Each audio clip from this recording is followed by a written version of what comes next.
ভাঙতে হবে ফসলের ক্ষতিপূরণের টাকা বাড়াতে হবে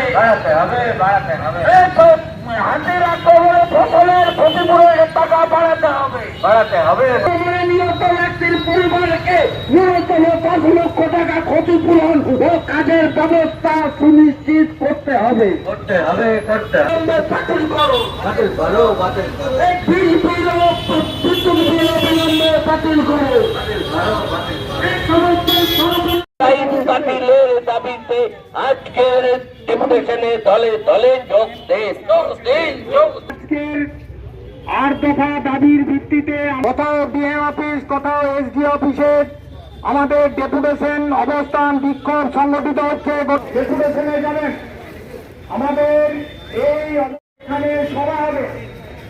এই আপনারা শুনলেন আমাদের 8 দফা দাবিতে আজকে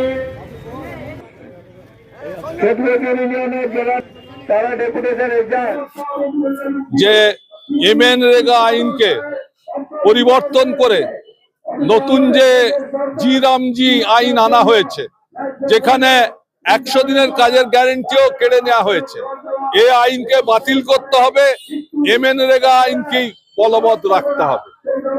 আমরা দাবি তুলেছি, পশ্চিমবাংলায় গত 3 বছর ধরে 100 দিনের কাজ বন্ধ। হাইকোর্ট আদেশ দিয়েছে, সুপ্রিম কোর্ট আদেশ দিয়েছে, কেন্দ্রের বিজেপি সরকার, রাজ্যের তৃণমূল সরকার কোর্টের আদেশ মানছে না। অথচ অভিযোগ উঠেছিল চুরি হয়েছে, চুরিও হয়েছে। তো চুরি ধরার দায় ছিল বিজেপি সরকারের। আসলে এই দুটো সরকার মিলে গরিব মানুষের সমস্ত কাজ কেড়ে নেওয়ার পথে এগোচ্ছে এবং শাস্তি পাচ্ছে সাধারণ মানুষ।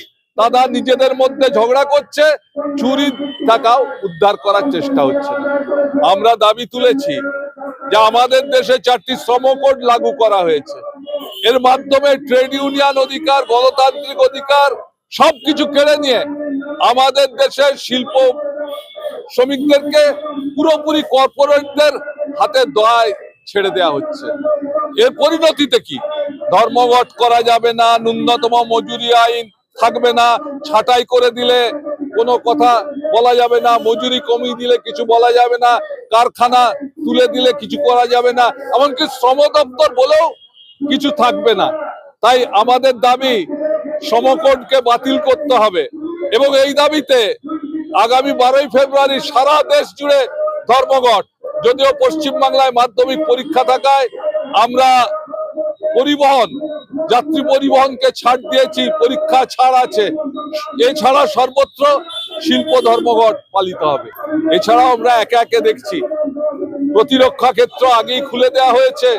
এখন দেখা যাচ্ছে পারমাণবিক ক্ষেত্র, যেটা অত্যন্ত সংবেদনশীল জায়গা, সেখানেও বিদেশিদের জন্য দরজা খুলে দেওয়া হচ্ছে। এই আইন চালু করা যাবে না। আইন করা হচ্ছে বিদেশি কর্পোরেটরাও আমাদের বিমা শিল্পে 100% বিনিয়োগ করতে হবে। এটা বাতিল করতে হবে, বাতিল করতে হবে। যে এডুকেশন আইন 2020, আজকে সমস্ত শিক্ষার অধিকার কেড়ে দেওয়া হচ্ছে। আর আমাদের রাজ্যেও দাবিগুলোকে সামনে রেখে আজকে আমরা শ্রমিক, কৃষক এবং ক্ষেতমজুর সংগঠনের পক্ষ থেকে জেলা শাসকের কাছে গণডেপুটেশনের কর্মসূচি গ্রহণ করেছি। আমার নাম প্রতিম মুখার্জি, সহসভাপতি, CITU বাঁকুড়া জেলা কমিটি।